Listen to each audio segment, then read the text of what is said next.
Oh, but here's the real deal, man. It's Todoroki versus Izuku Midoriya, and it's the fight we've been waiting for. This is, I would say, the climax of the tournament. And it's not even the finals. Oh, but what is this? What do we get? We get a glimpse of just a guy scratching himself. Oh, yeah. It's the leader of the League of Villains, Shigaraki. Yeah. He's like, oh, now what's up with this? It's like, all right, this is interesting. We haven't talked about them all season. Yeah. And the reason for that is they're watching the tournament. Watch the tournament like anyone else because, You watch the Olympics when it's on. Yeah. All right. And it's, Shoto Todoroki versus Izuku Midoriya. Next episode. All right, here we go. So the recap, they have a lot baked into this fight. And they basically just fight the whole episode. Yeah. And remember Todoroki, despite his abusive father, he's like, no, I'm not going to use my fire quirk, my left side, because it represents, the abuse and my hatred for my father. Now, remember, we just had the Bakugo Uraraka fight. So Midoriya's like, you just saw what happened, right? Like, Bakugo almost lost while still trying his best. Are you really going to do me the disrespect of not trying your best right now? Because I'm going to try my best. Yeah. And that's where we are in this fight. Yes. It's not just a battle of characters. Because, a lot of shows just have characters fighting just to fight. No, that's not why I love the show. And maybe I don't know if I'm speaking for you. But I think you love the show for the same reason, that there is an underlying ideology that's being fought right now. Do you take whatever you have and use it, or do you repress the things that you think are evil inside of you? Okay. Yeah. Yeah, it's an ideological battle. Midoriya, knowing him, he wanted this his entire life. If he didn't have one for all his quirk, he would be totally envious of Todoroki because he has not one but two amazing quirks, and he just refuses to be the best hero he can be. So he is offended by Todoroki, who only wants to use his ice, and he's fending him off by using one for all in his fingers and just creating giant shockwaves. Shockwaves. Now, something that we haven't touched upon for a good 5 minutes is the fact that every time Midoriya uses his quirk, he doesn't know how not to hurt himself. Yeah, generally he has a problem not hurting himself. So here he's already broken 2 fingers. Yeah, at least 2, trying to fend off Todoroki, and he only has so many fingers, and it's how is he gonna do it? So every time Todoroki's trying to incapacitate Midoriya because it's worked before in the Senso fight. No, was it the Senso fight or Zero fight? The tape guy. The Zero fight, yeah. The Zero fight. Oh, keep it on that frame. Oh, that's brutal. Yeah, you feel the pain. It's Midoriya knows that he has to make sure this ice doesn't touch him, or else it's over. Yes, so he's just fending off Todoroki's ice powers. Todoroki goes for a big attack, but then it finally happened. Midoriya decides to use his entire arm, and now he doesn't decide to use it. It's the fact that, oh my gosh, he could decide not to use it. Well, there, but it's the fact that the ice finally caught him, and now if he doesn't use it, he will lose. Yes, and let's see what his arm looks like after he breaks the ice. Yeah, but Todoroki, we talk about his quirk, but he's actually a very good tactician because he does save himself with his ice quirk. Oh yeah, because he's about to be wringing out himself from the So Izuku Midoriya's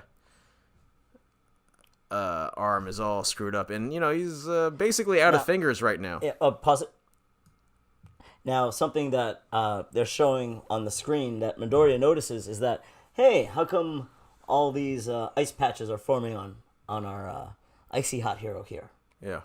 And Midoriya realizes, there is a physical limit.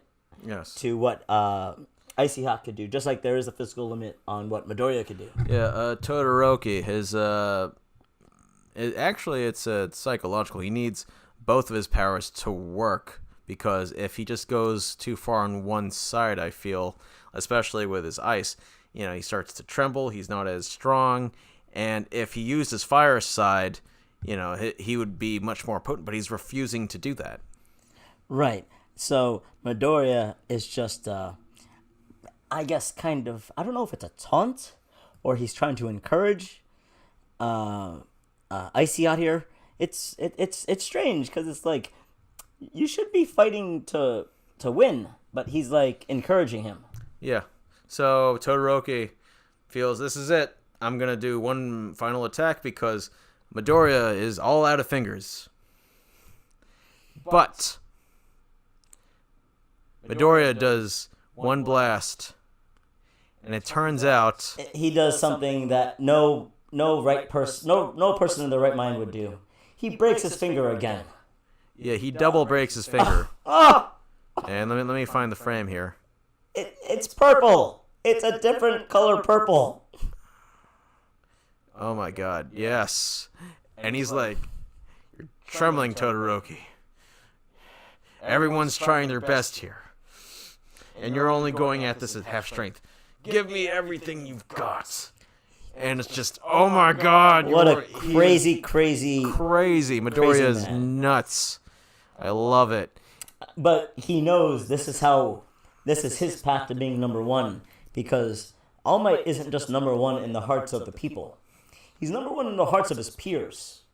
So he knows that, for him to become number one, he has to make sure everybody around him is at their best, because at one point he knows he has to rely on them like they're going to rely on him. And I just love that. I don't know if it's forethought Here's the thing. or if it's just his personality. Here's the thing with All Might, it's like he's one pillar. He stands above all.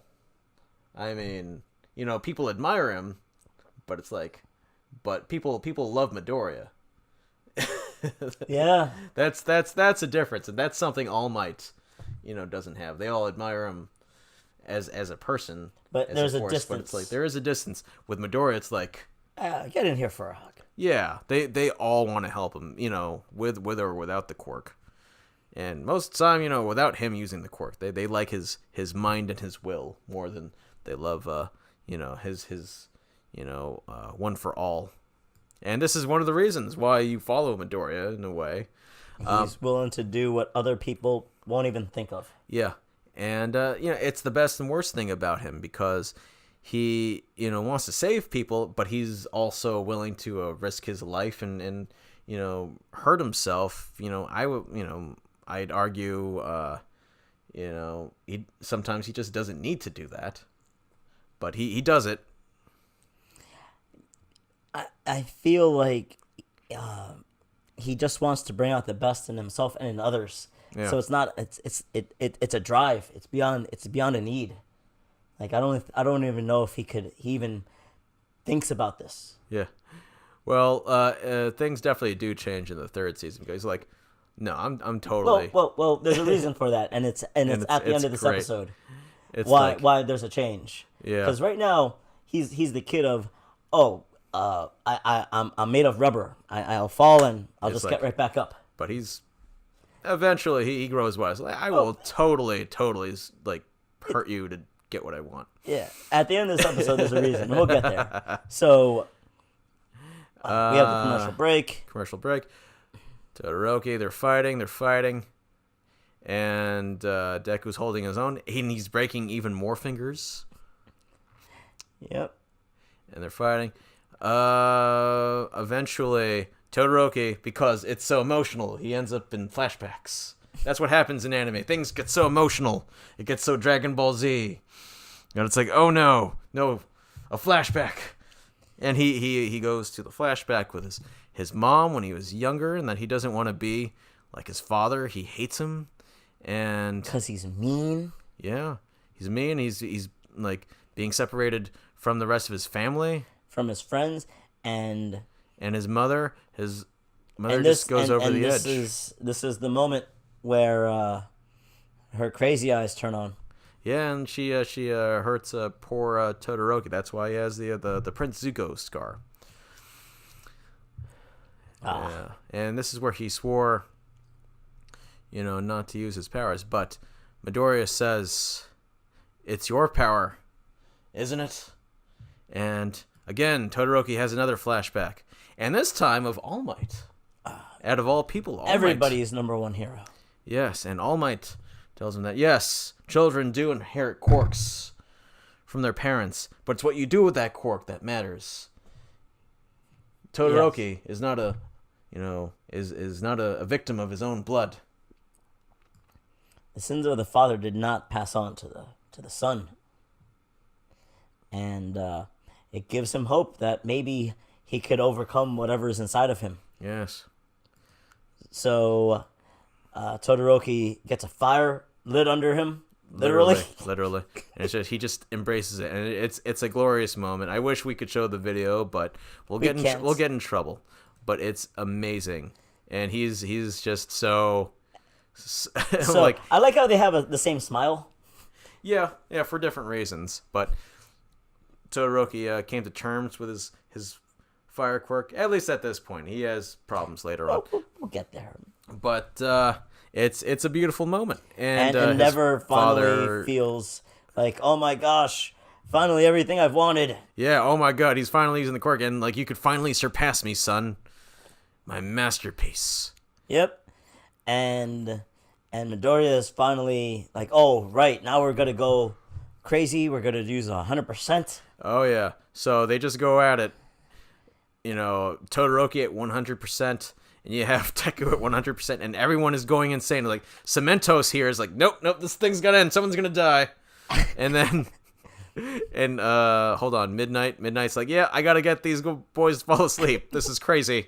This is crazy town, because this is too large. And so it's just a head-on collision. Who's gonna win? We don't know. And we have a nuclear explosion. Now, people with quirks are protecting themselves, and what's Endeavor doing? He's just taking it in. Oh my god, look at this. It's crazy. I love it. But who's the winner in this fog of war? And it turns out Midoriya ring out is out of bounds. Todoroki wins.